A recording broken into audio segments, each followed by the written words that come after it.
Hey guys, welcome to HipHughes History. Giddy up for the learning on third parties. If you're in an American history course, you need to know some third parties, and more importantly, you need to know what their impact was. So we're going to take a look at 5 cinco foomf political third parties and their impact, including one told by Cliff Langston of That Was History, a really great channel on the YouTubes. So here we go. If you hear it, you can hear the door. There it is. It's the door of learning. I'm going to go get it.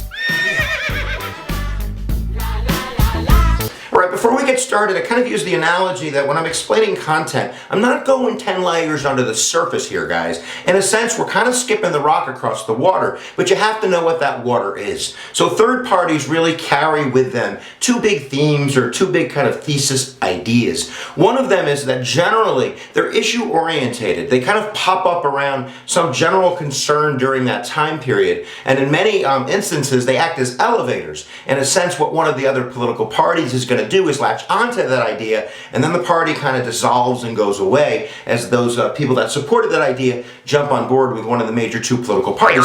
The other big idea is that in many instances it's kind of a cult of personality. They kind of surround themselves around an individual, and when that individual goes away, so goes the third party. So let's take a look at 5 of them. Some of them we're going to be a little quick on, some a little bit longer, but here we go. 5 cinco foomf. So tell me about this political party that you just joined around 1845 in one of these urban centers up in the Northeast. I know nothing. I don't know nothing. The Know-Nothings. The Know-Nothings, or the American Party, is a one-issue party. We talked before about thesis. This one issue, nativism, without a doubt. Nativism is kind of this vibe that kind of runs through American history where people become a little bit anti-immigration, a little bit kind of nationalistic and kind of like, I'm from here and you're not from here and you don't belong because I'm from here and you're not from here. So before the Civil War, with the coming of the building of the railroad, we see kind of a new immigration pattern. We have immigrants coming from Ireland, immigrants coming from Germany, and to these kind of Protestant-born Americans, they're seen as foreigners, as outsiders. Number 1, there's a fear of the Catholic Church, and number 2, there's a fear of new customs. People are bringing different languages and weird ways of eating and weird ways of talking and such. So nativism is the string that runs through the American Party, or the Know-Nothings. Their height is going to be around 1855. In 1856, they captured 22% of the popular vote. Bang, bang, that's a lot. And I believe they won the state of Maryland. You can see it up on the electoral map. I don't know if it swings the political party to the Republicans winning that election if they're not there, but certainly it's an interesting statistic. They ran Millard Fillmore, a former president from Buffalo, New York. How embarrassing would it be to be from Buffalo? Yeah, Millard Fillmore was their candidate, but after that they're going to dissipate, they're going to go away. We have the upcoming Civil War. They're not going to be able to have any kind of unity on hate, hashtag haters. So the American Party, which is what the official name of the Know-Nothings was called, is going to be just around for that decade, and the word is nativism. So you remember, if I ask you on the test, what's it all about, you go, I know. Nothing, nada.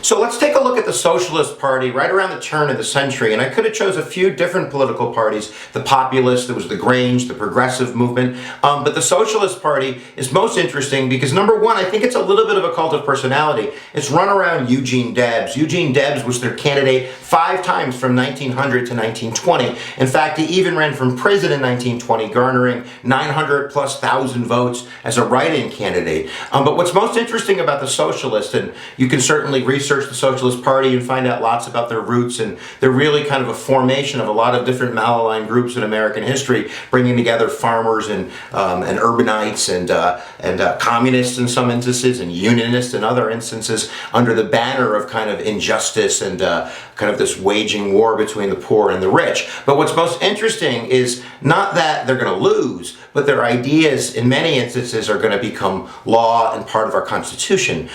So for instance, if you look at some of of their major ideas on their political party platforms in the early 20th century, we see the argument for graduated income tax, for minimum wage, for the direct election of senators, for Social Security, for some type of worker compensation, for women's suffrage. And in all of those instances, their ideas became part of public policy. And I believe this is because the Democratic Party kind of saw the writing on the wall. They saw, there's 1 million plus voters out there that could be attracted to this type of policy. So in a sense, they're kind of temper radicalism by adopting some of these on their party platform, and that's going to suck away the socialists into the Democratic Party. Not all of them, though, and one of the big downfalls of the Socialist political party is going to be in 1917 with the advent of World War I.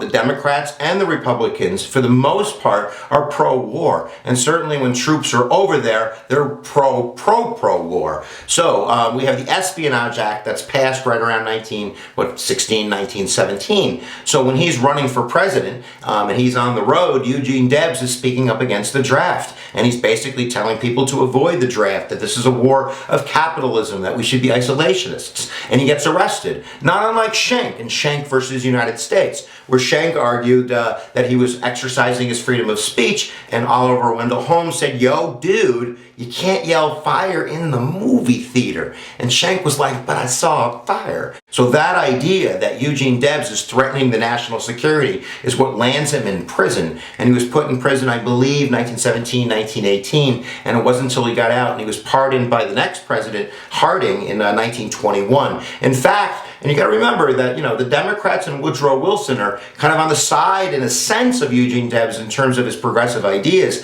But when Woodrow Wilson was asked by the Attorney General Palmer in 1920 to pardon or commute the sentence of Eugene Debs because he was sick and he was old, and this is a guy who devoted his life to what he saw as justice, Wilson was like, "No, #sucker." And he left him to rot. It wasn't until Republican Harding got him out. But the Socialist Party, the idea that I leave you on is that many of their ideas get absorbed into public policy. And certainly after 1920, if you're a socialist, you're pink. And if you're pink, and you're red. And if you're red, you're a communist. And if you're a communist, I don't even want to look at you. All right, guys, for the next one, I'm going to turn it over to Cliff Langston from That Was History, a really great YouTube channel that you should be checking out. But talk about cult of personality. Teddy, what up, man?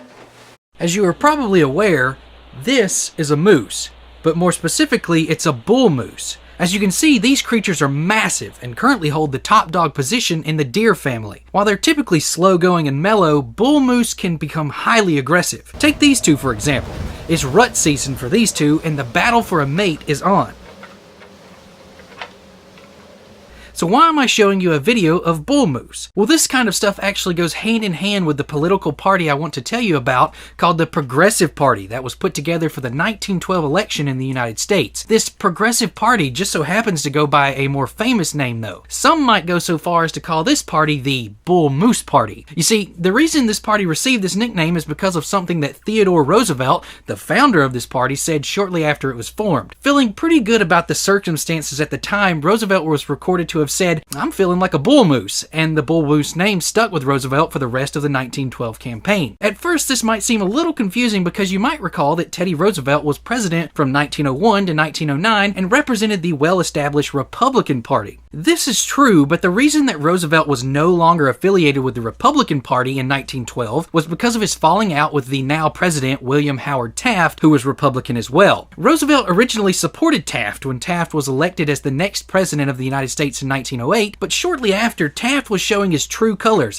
and Teddy did not like it. Taft was breaking up a lot of the things that Roosevelt worked so hard to protect during his presidency, with one of the big issues being President Taft using the Antitrust Act to break up the United States Steel Corporation. This was done despite the fact that Roosevelt had told the people of America that J.P. Morgan-owned U.S. Steel was a good trust. While Taft and Roosevelt claimed to be of the same party, it was clear they were not. Thus, when 1912 rolled around and Taft was up for re-election, Roosevelt challenged him by using a third party, the Bull Moose Party. In the end, Roosevelt's third party failed to win the election, but they did receive more electoral support than Taft. Woodrow Wilson won the presidency for the Democrats with 435 electoral votes, but Roosevelt's Bull Moose Party gained 88 electoral votes, while Taft's Republicans gained 8 measly electoral votes. Although the Bull Moose Party was short-lived, they played a huge role in shaping Republican politics. The progressive Republicans that supported Roosevelt were abandoned by their former party and would eventually find their way into the Democratic Party, attempting to gain positions in big urban cities. Meanwhile, all of those that remained in the Republican Party would see to a very right-winged conservative party in regards to business, with key support for ideas such as free markets and laissez-faire. Free markets being a type of economy where the government does not control the supply and the demand for that economy, and laissez-faire being an economic environment where transactions between private parties are free of government restrictions, tariffs, and subsidies. The American Independence Party was a party that was splintered off the Democratic Party. This is really a one-issue party, and it's only really going to have an impact in 1968. And if you're in an AP government course, this is the election that you want to study, because we're really talking about the de-alignment and the realignment of a whole group of voters. A lot of people don't understand that in the South, before the 1950s, that was the Democratic Party. That was the party really of the former states' rights ideas, and now is kind of the party of the working poor. If you think of like the Tennessee Valley Authority, that's a party for the South. This is the same Democratic Party, though, that you have to remember fought the Civil War as the Confederacy. So that Democratic Party is clashing with the new Democratic Party, the Democratic Party of Lyndon Johnson, of JFK, of civil rights, of Martin Luther King. They don't want to be in bed with this party. So they're running on the issue of integration segregation. There's a lot of Southerners that don't like this idea that the federal government is telling them they have to commingle with this other race. It's definitely a racist platform. So George Wallace, who becomes the presidential nominee for the American Independence Party in 1968, and former Air Force General Curtis LeMay, who was responsible for dropping the bomb on Hiroshima. He kind of ran that unit out there. He's their vice presidential nominee. These are some guys. Sorry I said that word. But nevertheless, they're running on states' rights. They're running on segregationalism. They're running on American nationalism. And if you look at the electoral map, bang, bang, you can see it's almost like they're carving out what was formerly the Democratic Party's area of this deep South. They're not going to be around in 1972. Look what happens in 1972. Now it's Republican, and for the most part, those are going to be Republican states. So the American Independence Party, in a sense, is like an elevator. It had Democrats on the bottom floor, and it ran them up to the Republican Party. Not saying that the Republican Party adopted racist platforms, but they're definitely going to be more of the party of law and order, and definitely more of the party of states' rights and limiting the federal government's power, and that's going to align with many of the ideals of these former Democrats and former KKK members. So that was uncomfortable to talk about, but that's what history is. What am I going to do? We got one more, guys.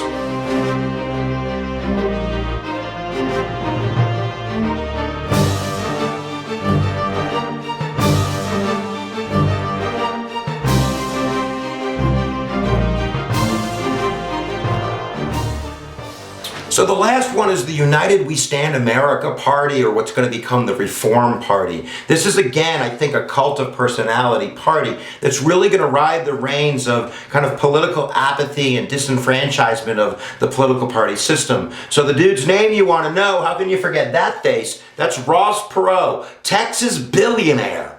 Billion, that's with a B. So this guy is mad rich, and he's very uncomfortable still being in the Republican Party. For the most part, he's kind of a protectionalist. He believes in kind of keeping America for America. He's more of an isolationist. And I think that he had a falling out with the Bush administration over kind of Vietnam and MIAs missing in action, because he had a strong link to kind of that issue. But nevertheless, in 1992, he's going to start this kind of campaign to buck the system. And there's so many Americans that are really kind of PO'd at the political party system. They don't trust the Republicans, they don't trust the Democrats, and here's a guy offering them a way out. So he's basically running on balancing the federal budget. He's pro-choice, but he wants to strengthen the war on drugs. He believes in the EPA, but he also believes in gun control. He's kind of has a wide assortment of issues, but I think it was his personality that attracted so many voters. And in 1992, he pulls almost 20% of the popular vote. That's humongous for one guy to do.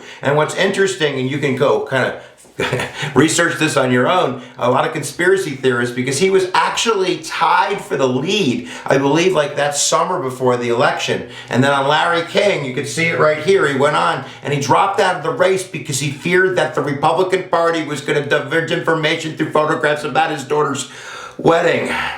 You can't make this stuff up. So the Reform Party actually kind of comes out of that election as a new political party. They ran Jesse Ventura in Minnesota in the 90s, and they basically kind of become fracturalized and I think replaced in a sense by the Tea Party, and that's for another lecture, the Tea Party lecture. So there you go, guys. That's 5, boom, cinco, we did it. That should give you enough content to kick the butt on any exam. But remember the big ideas: candidate-orientated, issue-orientated, affect other political parties adopting their ideas. There you go. Check out Cliff Langston and That Was History. Him and his friend Jeremy put out awesome content, and you're gonna wanna click that right now and subscribe, because if you don't subscribe, you're gonna make me real sad. Real sad. And click my face if you wanna subscribe, because you haven't done that. And I've told you before, every time you subscribe, you save the life of a opponent. Have fun, guys. Where attention goes, energy flows. We'll see you on the YouTubes next time I'm doing the teachings. Disclaimer: this lecture by no means forbids the future formation of a third party that can actually win the Senate, the House, or the presidency.